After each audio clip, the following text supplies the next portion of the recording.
Hello and welcome to episode 116 of the Rollo and Slappy Show. Today is October 29th, 2018. I am Rollo McFlugel, and with me is Slappy Jones 2, and we are both at McFlugel.com. The show notes page for this episode is McFlugel.com/116, where you'll be able to find links to things we talk about, as well as the link to LibertyMugs.com, where you can go buy some libertarian-themed mugs. So with that, I'm going to pass it over to Slappy, and he's going to introduce our episode topic and our guest. Long overdue guest, if I may add. Thanks, Rollo. Thanks, everyone, for listening. I'm Slappy Jones. With us today, we have the man, the myth, the legend, author of 2 books, maybe a third on the way. Maybe I made that up. You made that up. I made that up. Maybe I'm encouraging you to write another one.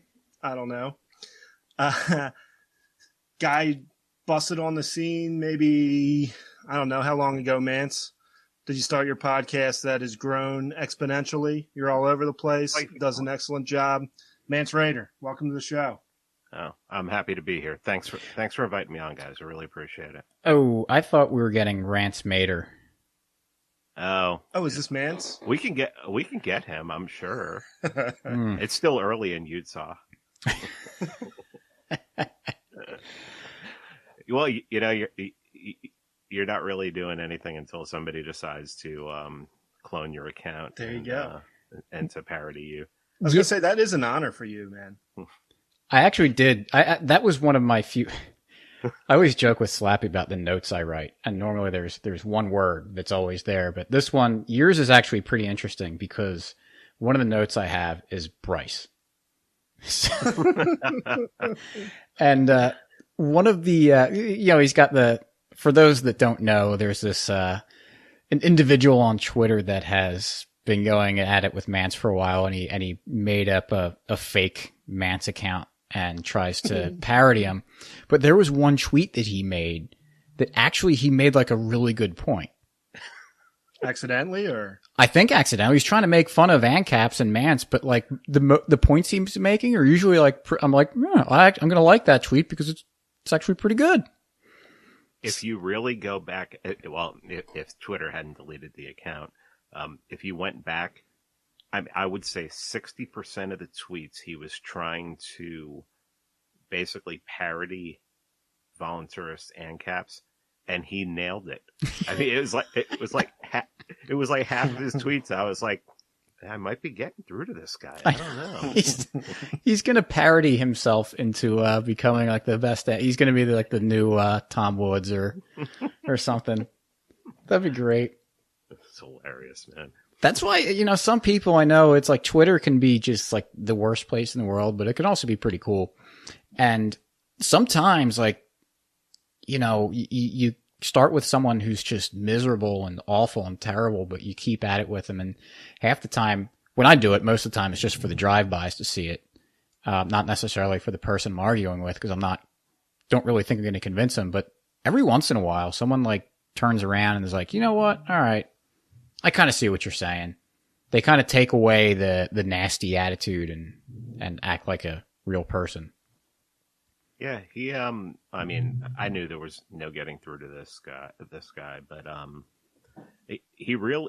he was doing a pretty good job with it until I made a parody account of his personal account. And then he sort of lost his shit and, started getting mean with everybody. I took his picture and I put the scumbag hat on the and then it was like, and then he blocked that account. But this is what happens when you put yourself out on social media as much as we do. Right. You're going to have people attacking you. You're going to have people just looking to mock you and people waiting for you to just make a mistake. I did it on Facebook. I posted up a meme that was, and you actually retweeted it, Rollo. It was the Ben Shapiro one about if global warming is real, how come I need a microwave to heat up my nuggies? Well, it turns out he believes in man-made global warming. Oh, really? Yeah. So somebody who likes to stalked me on Facebook was like, "Oh, you fucking idiot!" Am I allowed to curse? Yeah, go. Yeah, go. I don't care. I'll try to keep it down though. But yeah, so he's like, "Yeah, you're a fucking idiot," and everything. I'm like, "All right, I screwed up. What the hell? I put so much stuff out there. There's gonna be a mistake or two somewhere, you know." It's part of the game. Yeah, I mean, but that one's if you're gonna make a mistake.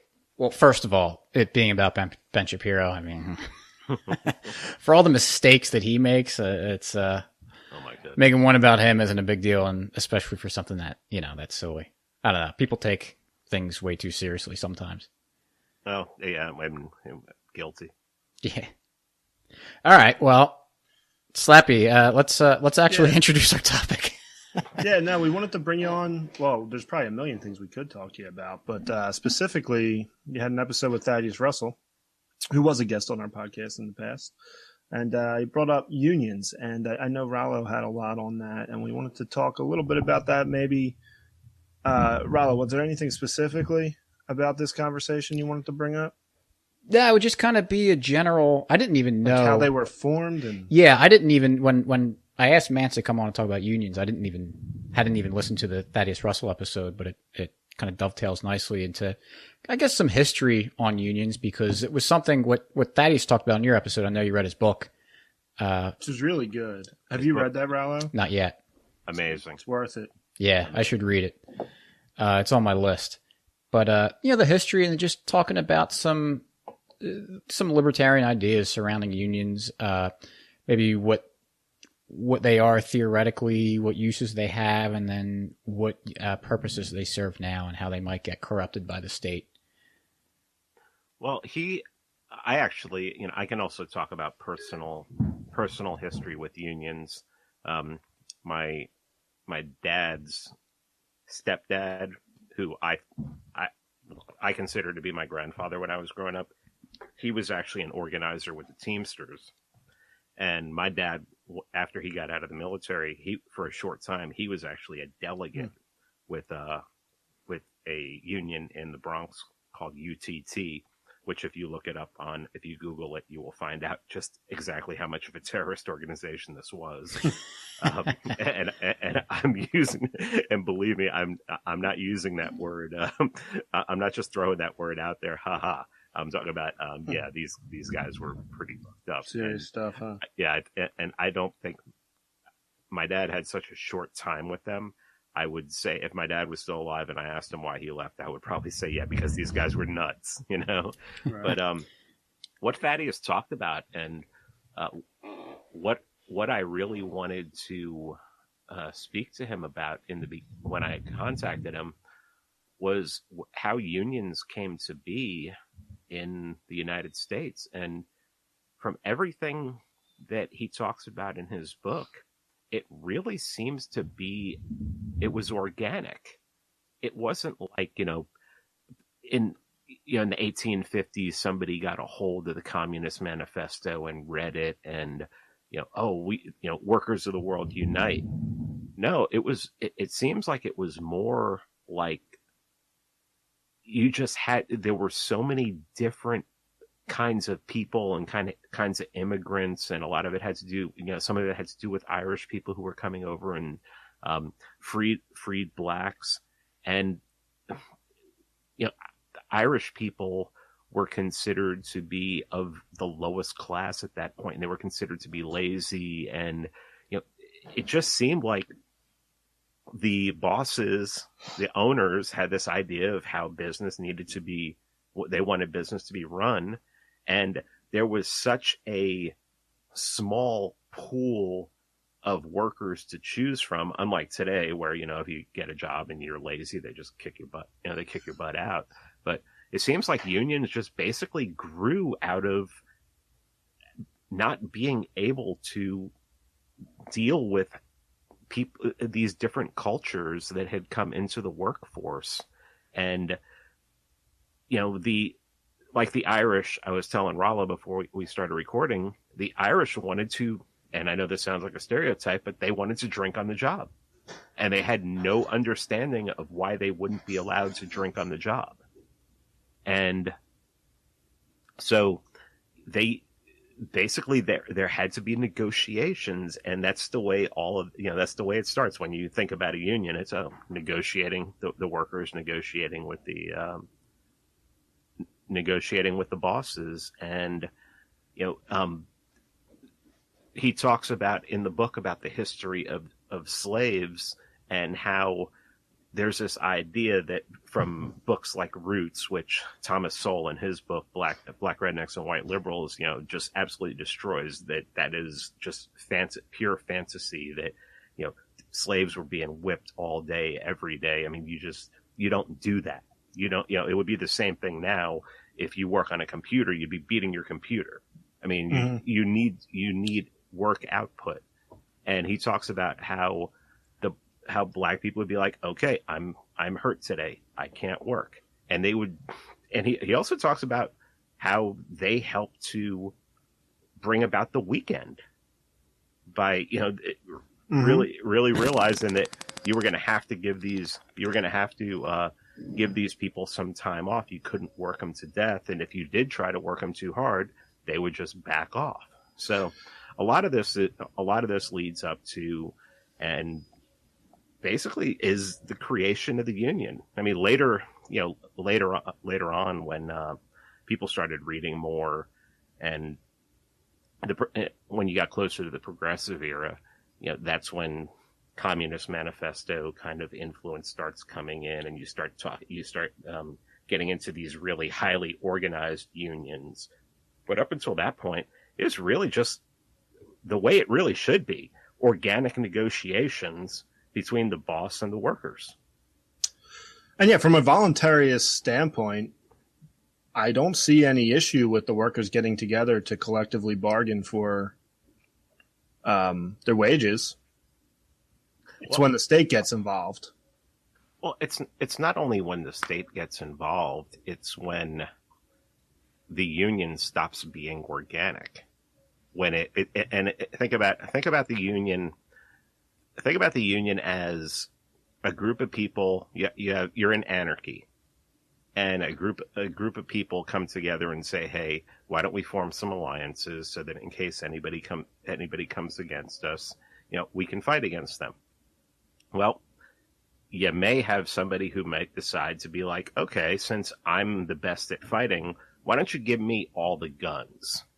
And, all the weapons, and I'll hold all the weapons, and then I'll train you guys and everything." And basically what happens is you're going to have somebody who's going to try to put himself in charge, and he's going to try to form a government. Well, the same thing, that's how the modern union, the union where if you want to work here, you have to join this union. You have to pay all the dues. Right. If we tell you not to go to work, you don't go to work. Right. You're going to stand out on this line, and if you see somebody who's not from the union shop trying to cross this line, you get violent with them and you stop them. That's not volunteer. That's right. That's not volunteers at all. Right. Now you've entered in. Now you have a government that's ruling over you, and it's making decisions, and and any kind of volunteerism that there was is gone. Yeah, totally. So the one we could talk about your favorite thing in the world. Just briefly mention it. Culture is that you mentioned the Irish immigrants, and I know a similar situation with Italian immigrants coming over. I mean, they were like the poorest of the poor in the early 20th century. And they were considered black, just like the Irish were considered black. They were not. You got to remember, that's another thing Thaddeus talks about in these books. Mm-hmm. None of these groups were considered white. Right. They were all considered to be the low. They weren't like the people who were who settled here, or who basically overthrew the people who had already lived here. But yeah, I mean they were considered to be the lowest of the low. So yeah, culture. Talk about culture. Yeah, well, even my my Polish great grandfather, in order to get a job, they asked what his name was, and he knew if he said what his real last name was, they wouldn't hire him. So he saw Burke's hot dog stand across the street and said, "My name's Joe Burke." That's how he started working over here. So yeah, it's just this we can apply, because history repeats itself so much. And we look back at the history and see how all these immigrant groups got treated, how there was a lot of vitriol directed towards them, and that their cultures didn't mesh well with what the culture of the host country that they were immigrating to was. And but we look around today and see Irish and Italian and Polish and all these other nationalities that have been here for a while, Chinese and other Asians, and there's no problem. So when people look at the Mexicans or other groups coming over here today and say that there's going to be this cultural clash, this crisis that we're not going to be able to deal with, it's like, well, I mean, we've dealt with it before. Not to say that this refugee issue is exactly the same as what happened before, but I mean, there's a historical case to say, well, maybe it doesn't have to be as alarming as a lot of these people are thinking it is. Well, remember back then too, it was a different political system. After, I would say, I consider Wilson to be the worst president of all time. After Wilson was like he set up the pins for FDR. Mm-hmm. And ever since then, it's just basically been, okay, it's divide and conquer. We got to divide the people. For all that people want to talk about culture, I mean, people living in Salt Lake City have a completely different culture than people who live in Chicago or live in New York. People who live in Albuquerque have a completely different culture than anyone who lives, than most people who live in Los Angeles. Whenever anybody wants to talk about the immigration issue, I like to point out the people who have destroyed whatever culture you think there was here. They live here. They were born here. Right. I mean, you'd have to start kicking them out of the country, and I'm sure there are some people that would like to do that. A lot of them call themselves libertarians, which is one of the reasons why I'm almost convinced to abandon that terminology, because I don't think it really means anything. I don't even know if it means anything anymore. I mean, it does to certain people, but to people looking in from the outside, they see it as libertarianism is the gateway to the alt-right. Right. And I don't know and I've gotten to the point where I don't know that that's wrong, because I see so many people on, if you mention open borders, I see so many people just attacking you and, playing, doing the appeal to authority fallacy. Well, this person and this person and that person and that person. And, to me, I just look at that and I'm like, all you're telling me is vote Republican. Right. I mean, that's all that's all. The only way I'm taking this is that you're saying to vote Republican. And if you're saying to vote Republican, then you're not a libertarian. I mean, and, so going back to, turn of the century, late 1800s. Yeah. I mean, you look at, people would come here. Germans would go into their own neighborhoods, and you would even have German neighborhoods that would be like different. You'd have like northern German neighborhoods and southern German neighborhoods, and people had their own culture and they tried to keep it and everything. But eventually the culture disappeared. Eventually they leave the culture behind. Sure, there are still Italians in Queens in New York who fly the Italian flag, but I mean, if Italy went to war tomorrow, they're not going to go over there and fight for them. So I mean, right. And then you just talk about,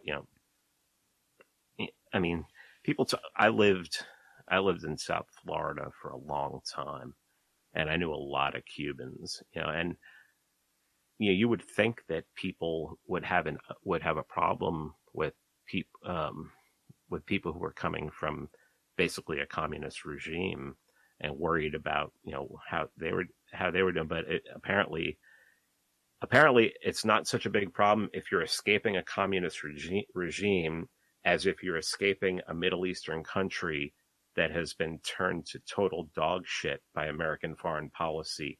And, basically you can look at Nicaragua, and you can look at Guatemala, and you can look at El Salvador, and you can just see the fingerprints of the CIA, the National Endowment for Democracy, all over that, sure, they had some, sure, a lot of them sought to embrace socialism, but arming the most right-wing rebels to fight against the socialists down there is going to cause some problems, and you might have some people who decide to try and escape. And saying shit like, well, George Soros is funding this without any evidence except for Glenn Beck being at a friggin' board acting like what's his name from It's Always Sunny in Philadelphia, going nuts and everything. Well, that doesn't convince me. Telling me that there's people from ISIS in there, that, I'm sorry, I've studied too much propaganda to listen to that and be like, oh yeah, that definitely sounds right. Sure. Yeah. No, I mean, it's just, I don't know, man. I think you know how much I hate this culture argument. It's like, the culture here, people who were born here, they're, people worry about, if you live in an area like where I live in Atlanta, people worry about people moving in from Illinois, New York, Los Angeles, and everything like that. And it's like, the culture here's fucked up. It's like, how much worse are 7,000 people going to make it? Well, what's funny is that you mentioned the difference between like Salt Lake City and New York, the cultural differences there. And I moved out to my house about just over 3 years ago. And it's about 45 minutes from where I grew up. So it's not really that far away. The culture is completely different out where I am now. I actually like it better. And that's with, there's a huge Mexican population out here with all the mushroom farms. And, I don't know, maybe they're going and voting Democrat. I don't think most of them are citizens or anything, or, we can make up, whatever. Are they voting illegally? I don't really care. But even if they are, however they're voting, I mean, that matters to me as much as like my next door neighbors, how he's voting. Like I care how they're contributing to society otherwise. And I know these Mexicans are working hard at these farms and also putting up restaurants and grocery stores that I use a lot and I really like. So, I mean. But Rollo, there's rape gangs in Sweden. Oh, yeah, that's true. I was actually in Sweden a couple of years ago in Stockholm. And participated in the rape gangs? Yes, I did. Because I was not from there. So I was one of those immigrants. Yeah, some people really need to download some papers that were done on Nord rape pre-2000, which it seems like the reason why a lot of rapes don't get reported in Nordic countries is because they had such a culture of it before that people just didn't report it. Yeah, I've started because I remember I made a video a while ago when that guy T was still around, and he did this whole anti-immigration, closed borders argument. I saw him at Mises. Oh, really? Yeah, he was at Mises. Yeah. Nice. I haven't heard from him in a while. But he was doing his closed borders things, and I did a rebuttal video, and he brought up Sweden and like just like Wikipedia, take 3 seconds to Google why their rape numbers, and it's like, well, whatever it is, and I'm not saying that whatever immigrant thing that no immigrants have raped anyone up there, but the way they report it is completely different than anywhere else in the world. So you might want to account for that when you're comparing all these numbers. It's but yeah, what was funny too is that I don't like to assign a lot of hatred as to why people are motivated for doing whatever. But when I was we were walking through Stockholm, we came across a couple people protesting something, and it was I think it was written in Swedish, whatever it was. But I walked up, and there was a nice little old lady, and she was talking about some of the problems they're having with crime not getting punished well. And so there's this one candidate that they really wanted. It's like a cop or former cop or something. They wanted to be either mayor or whatever, something. Probably a Swedish Democrat or something like that. If you look those guys up, you'll see what their history is. Yeah. And so I went on this, she gave me a pamphlet. It was all in Swedish, but it had a link to a Facebook page to go and, so I was like, oh, let me go there. So I translated it, just used the browser's translation function. and holy crap, it was just like all these comments in there were like, Muslims are Nazis. I hate Muslims. We should like kill all of the Muslims. I'm like, wow. Like the group's like little blurb for it was like, no, we believe in peace and everything. And they said all the right words, but all these people in there, at least all the people commenting on this Facebook page were like absurd. Like just hateful, way more. And they say that like most American conservatives are usually the type that don't like, have problems with, Muslims and stuff and immigration. But for the most part, they're not like having, blood drip from their mouths with how much they hate people. They have some of them might, but this was like over the top. I was shocked. Well, and I honestly believe they should be allowed to do that and say whatever they want. And I think of course, Sweden instituting those laws that, you can get arrested for shit that you say online is just fucking awful. Oh, absolutely. Yeah, it's, I think Jen the Libertarian tweeted today, in response to the whole Gab thing, Howard Dean saying that Gab should be brought up on charges because, I saw because the guy who shot up the synagogue in Pittsburgh was it's like, well, okay, so if Gab didn't exist, they would have done it somewhere else, but it's. Well, as long as we're going that route, if someone commits a murder on a public road, then should the government be shut down? Well, the scary gave access to them. The scary thing is the precedent has been set with Ross Ulbricht and the Silk Road. Yeah, I mean that's the scary thing. That's what Lynn Ulbricht has been saying for so long. It's like this is sends a chill. I forget exactly the word she used, the phrasing, but like it's chilling for the internet in the future. This is war. I tweeted out today that this was the beginning, and I honestly, and I don't consider myself. I don't want to be a martyr. I don't consider myself a martyr, but I don't see my accounts either on Facebook or Twitter lasting much longer. It's just if the Free Thought Project, if Cop Block, if pages like that can be deleted. Yeah, Liberty Memes was deleted. Yeah. They're harmless. Yeah. Over and over again. I mean, those guys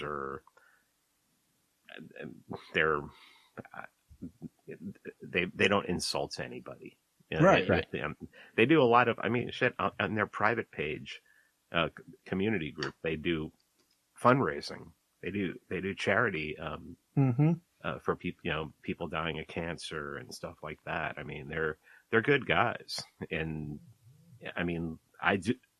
how Liberty Memes how they decided to get rid of them just makes no sense to me, because it's not like if you're an idiot if you're voting. Some of the memes that are posted in the comments might say that, but they're most of the stuff they put out there is milquetoast. Yeah, or it's just funny. Yeah, yeah. There's a lot of that. Yeah, it has to be just that they're big enough that in our small corner of the world that we care and it matters a lot, but to the vast majority of the world, no one knows. No one outside of our circles knows what Liberty Memes is, so they can just delete it and they could just say, yeah, it was a hate group, and people would just say, oh, yeah, okay, must be. But Free Thought Project and Cop Block, that tells me a lot. Right. That tells me a lot, because Free Thought Project, they didn't take their website's not gone, so I can still go to their website and get plenty of fodder for podcasts. But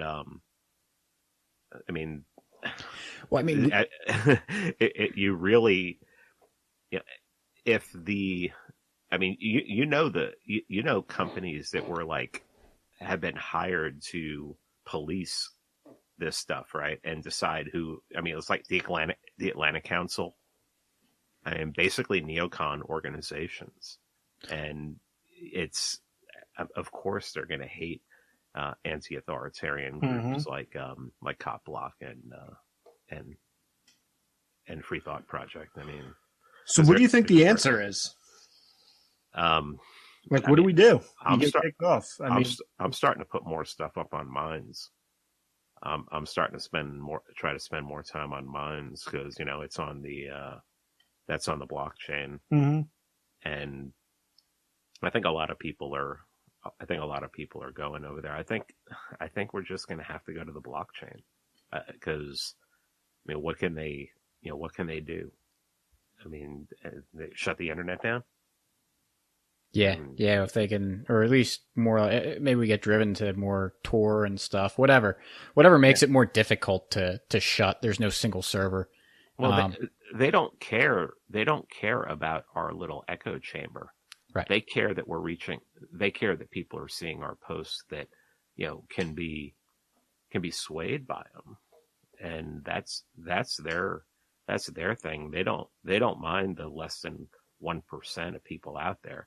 Once it gets up to 3 or 4, if 3 or 4% or 5% start thinking like us, I mean, they got a problem. Yeah, I mean, Andrew Breitbart said it right. Politics is downstream from culture. That's why I'm one of those people who's like, I don't give a shit about politics. I don't care who you vote for. I don't care about this whole border thing. The whole border thing in libertarianism is completely retarded because you're not going to get enough libertarians elected to even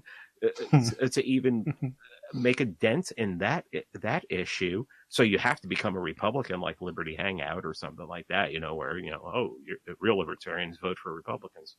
Well, Jesus Christ, I don't even know what to say. I don't even know what to say about that. But you have to change the culture, and that's my whole thing. My whole thing is I don't care about changing a politician's mind. I don't care about getting politicians elected. Someone made the comment on, it was that Sam Coppinger idiot. Yeah. He made the comment about, someone had said, he should just vote Democrat. And he said, he ran down this list. Well, a Democrat doesn't want to get rid of the Department of Education. And he had like this whole list of all these agencies he wanted to get rid of. And I just came back to him and I said, and no real libertarian who's electable is going to do that, because no real libertarian is electable. Right. So it's like, you change the culture. You don't change politics. You can change politics by changing the culture. You can't change culture by changing politics. Politics is unchangeable in this country until the people change. Absolutely. Yeah. Yeah. I mean, sorry. all of the arguments I have about the government shouldn't do this, the government shouldn't do that, including the border thing. It's all academic, because like we can debate all day. We can debate till we're blue in the face about what the government should do regarding the border, but like, it doesn't matter. They're going to do what they're going to do until they're not going to get elected if they do, X, Y, or Z. So yeah, I'm 100% on board with you with saying that we need to change minds. And so those conversations can be good, but they're, it's academic. And that's why I have a podcast. That's why I wrote a couple books. That's why I spend as much time on social media as possible. And people are like, why would you argue with that idiot? Why would you spend an hour or two arguing with some idiot? It's like, I wrote about it in my second book. You do it for the lurker. You do it for the absolutely. For the person. It's a lot of how I learned. Yeah. I mean, I have people, those Follow Fridays? Yep. And people come up with this long list of, you got to follow these people. I would say 90% of the time when I'm on a list, I have no idea who the person is making that list. Yep. That's great. So I'm looking and I'm like, okay, this person who's never interacted me, my DMs are open. Anybody can DM me, has never sent me a DM, is saying to follow me. Well, obviously, I don't know if I changed their mind, but obviously I'm having an influence. But I mean, I get people in my DMs who tell me, I used to feel this way about the police. I don't feel that way about the police anymore from watching your posts. I had a guy on Facebook who told me, he said that he was not only a hardcore Zionist, but I mean, like, he read their literature. Like, he studied their literature, and he goes, it was you having people like Jeremy R. Hammond on and having Jeffrey Weiss on that changed my mind and made me, realize that Zionism is pretty evil right now. Is pretty evil. And I mean, I was when he told me that, I mean, I was like, literally, that's one of those ones that you wait for, and when you finally get it, you're almost in tears. Yeah. So I mean, that's why I waste so much of my friggin' time on social media. Is I'm trying to change. We have to change the culture, and I mean, social media is a great. I mean, think about the Mises Institute. The Mises Institute started in 1982. People would contact them, and they would make copies of articles and books, and they would send them to them. And there was no PDF files or anything like that. I mean, they would literally have to they would mail stuff out. They'd have Xerox machines going all the time. Think about how easy it is now. Oh, yeah.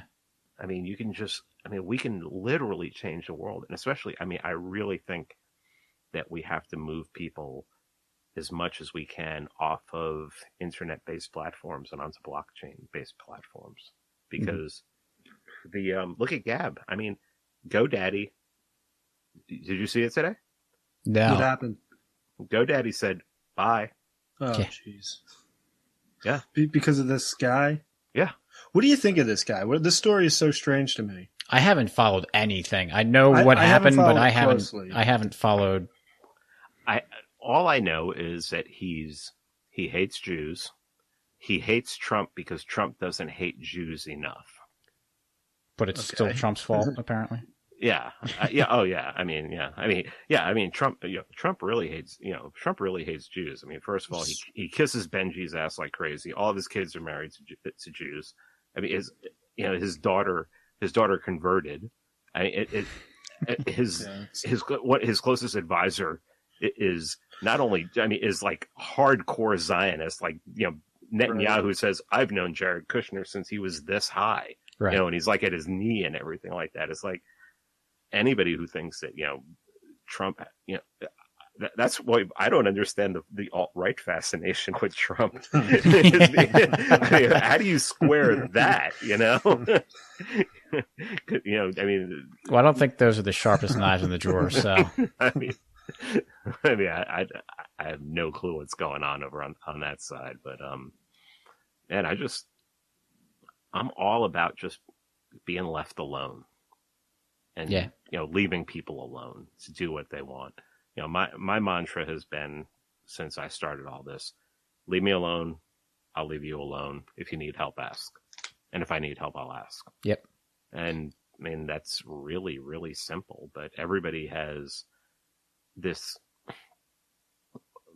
I've said now for, probably I've really only gone public with a lot of, with my beliefs for about 2 years and blasting them all over social media, starting a podcast and everything. But I've been saying for a good 7 or 8 years, especially when I started, there was a period where I was studying Hinduism really, really hard. I mean, that's how I got into meditation and everything. I meditate every day. I don't consider myself Hindu, but I'm very influenced by a lot of their beliefs. And one of the main is you have to, the idea of looking at the world and trying to figure out what the overriding emotion of the world is, what the overriding thought in the world is, or for a term that more people, the zeitgeist of the world is. And I've been saying for 7 years, it's fear. And people are just, whether whether they were brought up that way, whether they've allowed politicians to do it, whether they've allowed media personalities to do it, people live in fear. And that fear causes them to look outside of themselves for protection, for leadership, for a host of things. And until the people that I see who advocate for like a stateless society, people, I mean, I'm not even talking about the academics. I'm talking about people, Walter Block, Robert Murphy, Tom Woods. I mean, these are academics. I mean, I don't know for a fact that they, hey, maybe they're jujitsu masters, and I don't know, but these are people who are not scared. I don't think they would automatically be begging for a government if the state fell tomorrow. Well, why? Why are other people? Why are strong people? Why are people who can take care of themselves? Why do they beg for protection, beg for a state? You know, I mean, I don't get it. I mean, if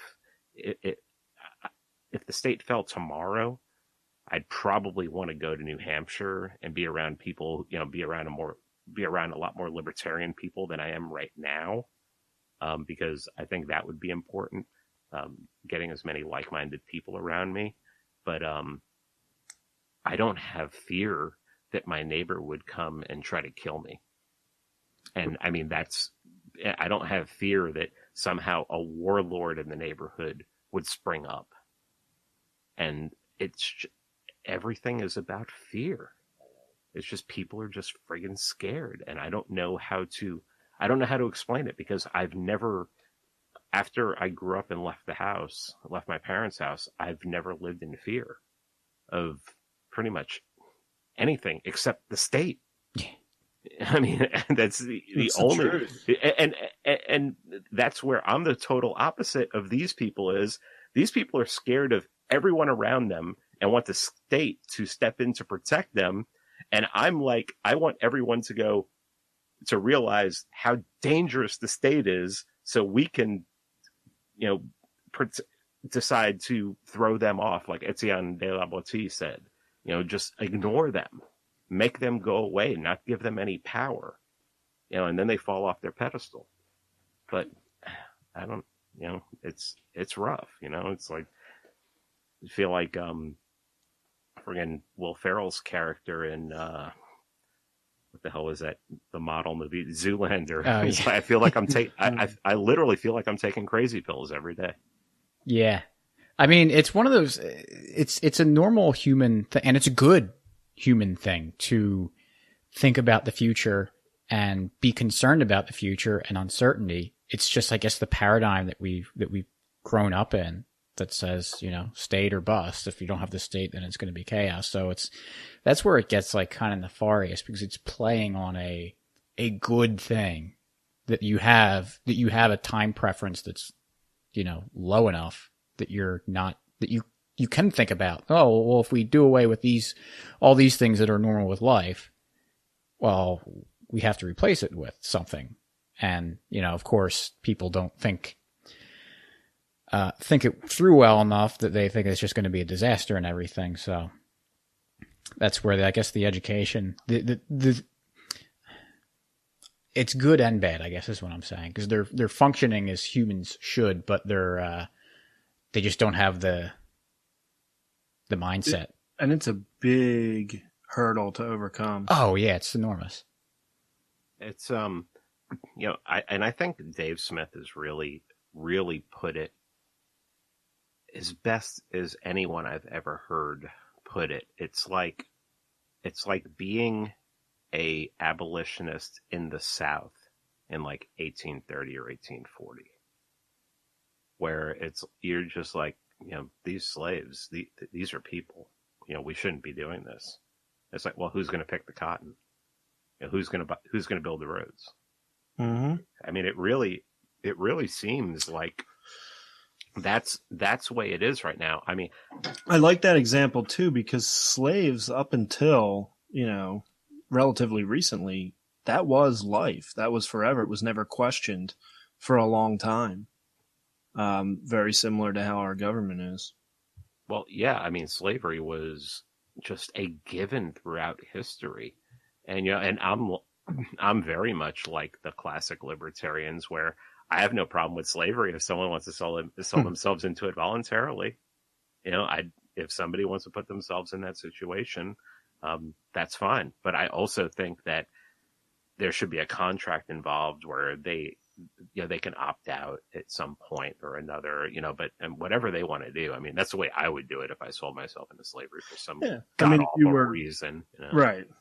But it just, I mean, literally, and I try to explain this to people, and and I use this example all the time, and people are like, we live in a free country. I'm like, okay, so if you're walking down the street and a cop pulls up to you and says, stop, if you know that you were doing absolutely nothing wrong, can you walk away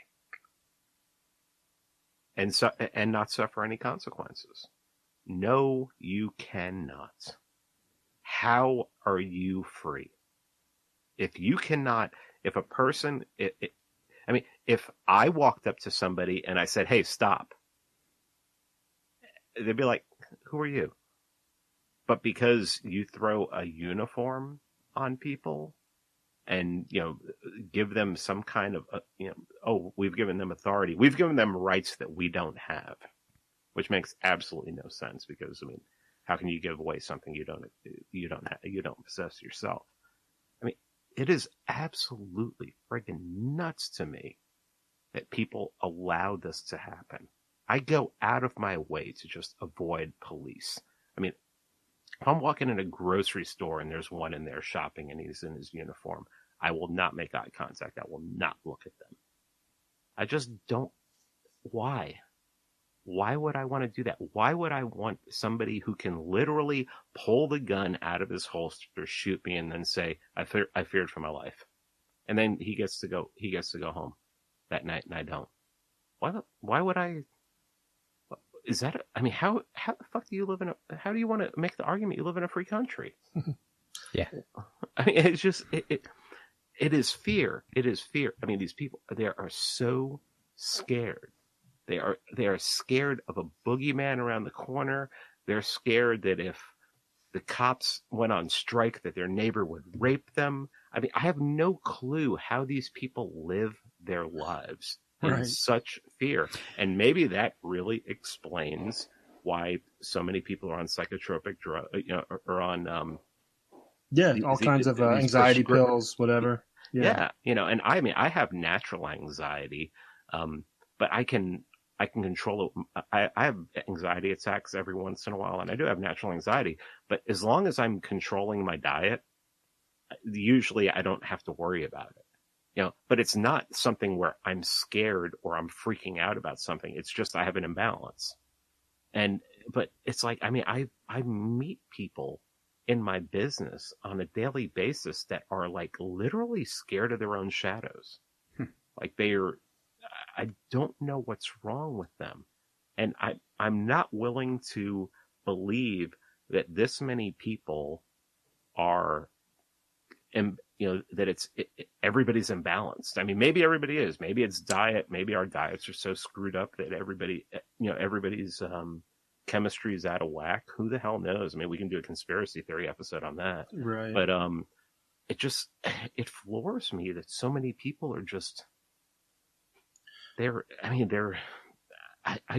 literally ask myself the question 4 or 5 times a day. How do these people get out of bed in the morning? I mean, I don't understand it. Yeah, I think a lot of it too starts in the schools.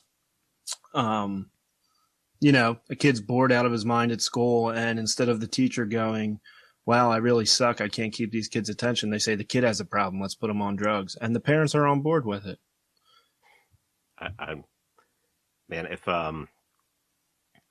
when I was a kid, if some doctor would have said they wanted to give some kind of mind altering, mood altering, enhancing, or whatever, my dad would have absolutely flipped out. Yeah, I had the same type of. My dad was not a libertarian by any means, but no way would he have gone for that. Oh no, my dad wasn't a libertarian at all. I mean, ex-military, but yeah, I mean, he didn't like that I smoked weed when I was a teenager. So, obviously, he which was awesome because, I know he did it every once in a while. So do as I say, not as I do. I guess that's like one of the benefits of being a parent. You get to say that. Well, I've heard recently, because my brother and his wife, they have a couple kids now, and it's worse than just the mental things that they try to do therapy. It's physical things. Like I'm like the tallest in my family. I'm like 5'9". My dad's like 5'6" or 5'7". My brother's about that height too, so we're smaller. My sister-in-law's, a little bit shorter than that. And when they had their oldest son, their first son, they said, apparently now they can look at something and determine kind of how tall you're going to be when you grow up. And my nephew was going to be in one of the lower percentiles for height. And they offered my brother and sister-in-law therapy. I don't know how it works to try to get him taller. And they're like, "Are you insane?" Like, by his feet or something? What are you going to do? Yeah, I don't know if they're going to put him on the, what's it called? Where the rack? Yeah, the rack. But there's some sort of therapy. Like it's like, what? Okay. It's like he's going to be as tall as he's going to be. Like. So check this shit out. My brother married, he got married, and she had a kid. My brother doesn't have any kids. They didn't have any kids together. When he was 9 years old, he wasn't growing. They put him on growth hormones. Wow. Yeah. I mean, and he's like 6'2", 6'3" now. And smart as a friggin' whip. He's pre-med. I remember when you were saying that, it reminded me, I hadn't even thought about this in like 5 or 6 years. But yeah, I mean, my brother calls me and goes, "Oh yeah, we're putting," I won't say his name, but we're putting him on human growth hormone because he's not growing. I'm like, "How old is he?" He's like 9. I'm like, "What the fuck?" Yeah, I mean, I'm like, "What? Okay." Murray Rothbard. Yeah, it's your kid. Yeah. Oh, right. That would be tough to. Yeah. I mean, and just think about it. If that's like a normal thing and had been a normal thing, there would be no Gary Coleman. Yeah. So there's my argument against giving kids growth hormones.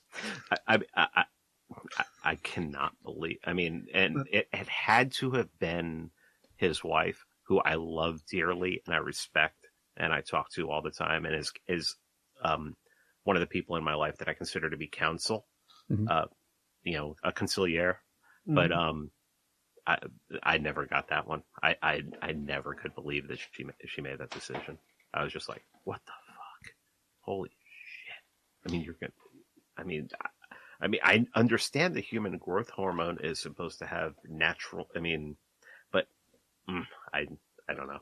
Yeah, I don't know. I mean, that's a personal thing, I guess. With me, is like I don't want to mess with anything. Yeah, you don't know what you're. I don't know. What you don't know the unintended. Yeah. It's like economics. You don't know what the unintended consequences of that are. I mean, maybe. Yeah, I mean, it could. The body could grow. The mind might stay. Who knows? Who knows right. how? Who knows how chemicals are going to affect? I mean, everybody's body is different. Everybody's body chemistry is different. I mean, some people can. Some people can lose weight on keto diets, and some people can't, and some people can. I mean, it's just everybody's friggin' different, and that's why collectivism is such friggin' cancer. It's just nobody's the same. Even in it's like Thomas Sowell says. He goes, equality is such bullshit because you can have twins in the same family and they're not equal. They're not equal, right? And then of course he says the famous one that even you are not going to be equal to yourself at certain points in your life. So, right. Yeah, the only thing I would disagree with that on is that everyone should have a tractor. Oh, we got it in. You didn't even give Mance a warning on that.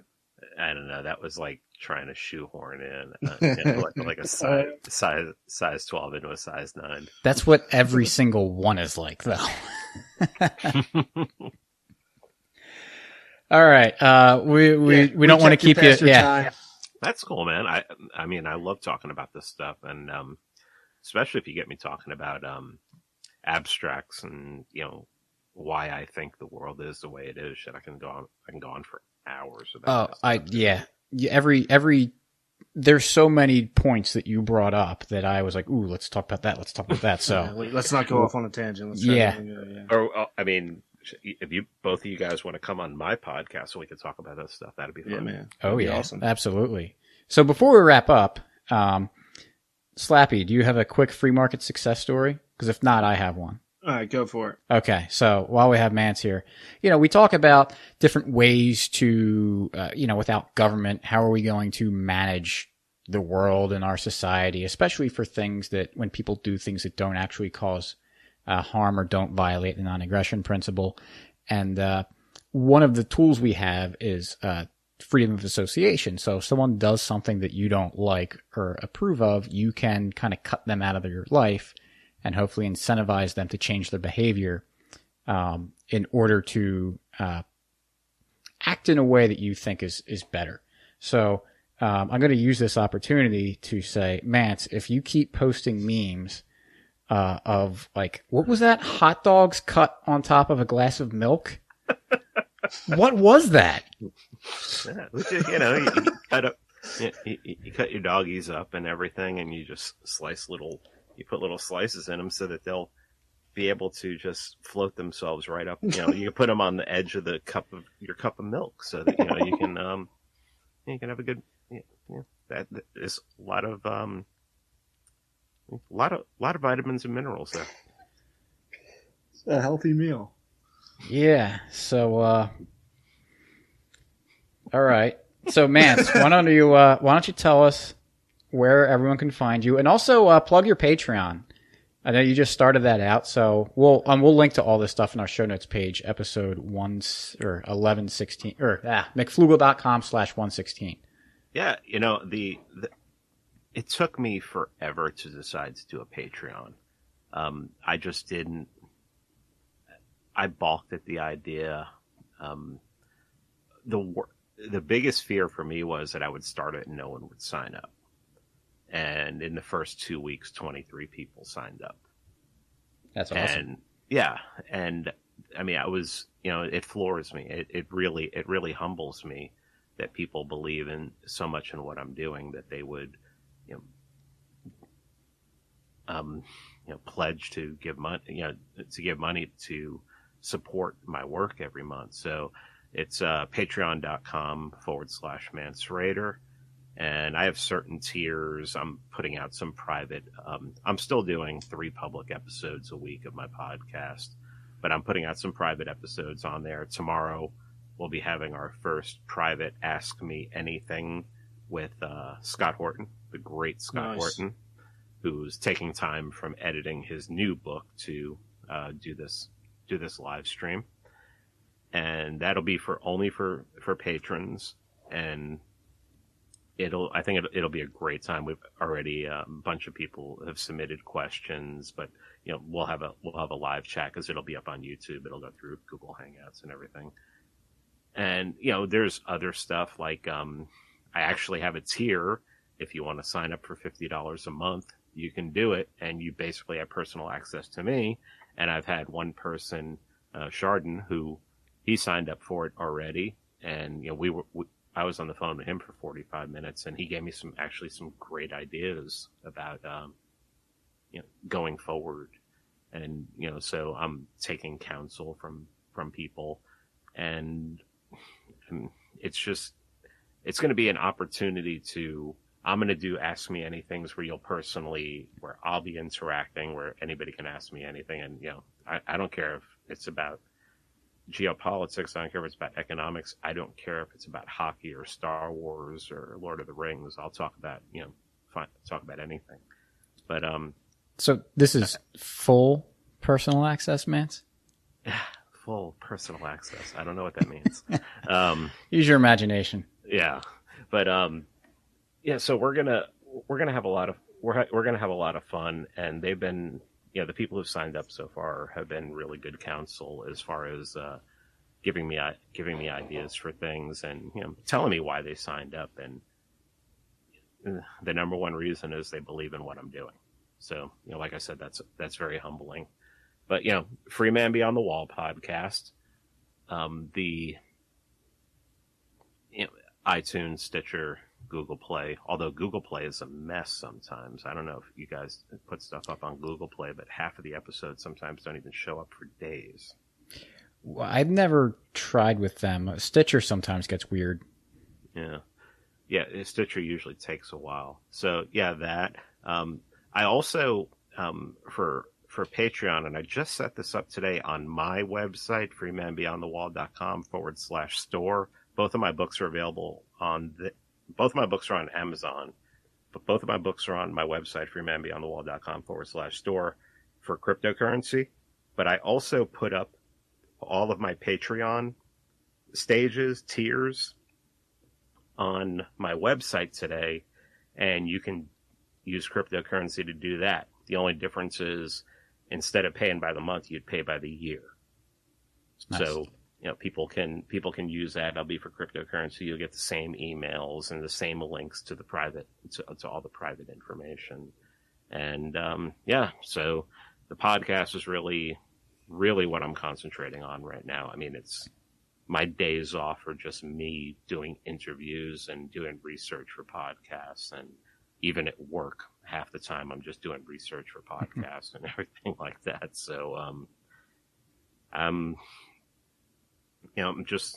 humbled by the reception that I've gotten, and people telling me that a lot of people saying that I'm their favorite podcast. Just, I don't even know what to say about that. I mean, it's just, it's, once again, I'll just use the word really humbling. Yeah, man, I'm glad. We appreciate it. Yeah, I'm glad it's paying off for you, because you do put out tremendous stuff, and you've maintained yourself throughout the entire thing, and still put out awesome memes.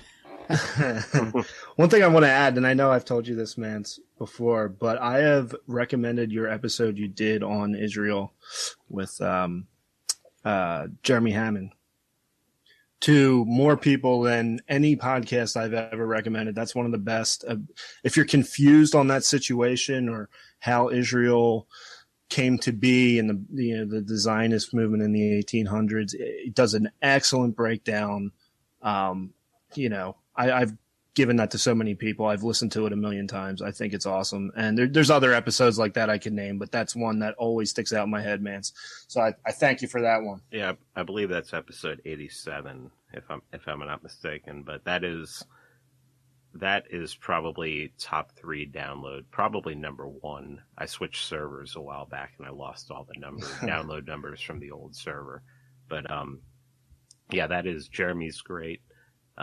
That is a great episode. I mean, I learned so much, and it's also my longest episode. I mean, it's 2 hours and 5 minutes long. Worth every minute, though, man. I've listened to it several times. Yeah, and Jeremy, his work is amazing. Go to friggin' Amazon and get his book, Obstacle to Peace. I mean, that just breaks down everything that's going on with the Israel-Palestine quote-unquote conflict. He's doing amazing work.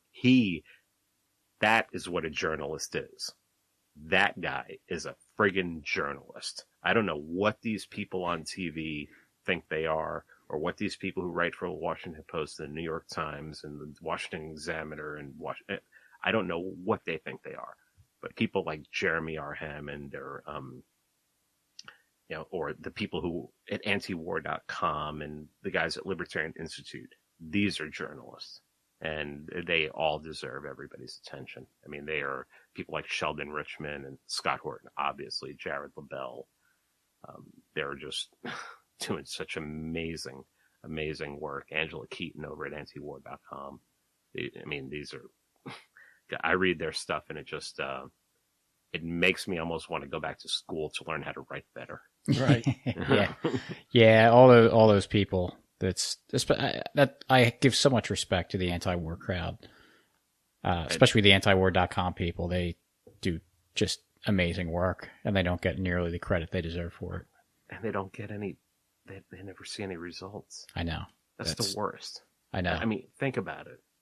I mean, think about being. I mean, antiwar.com has been around since the mid '90s. Right.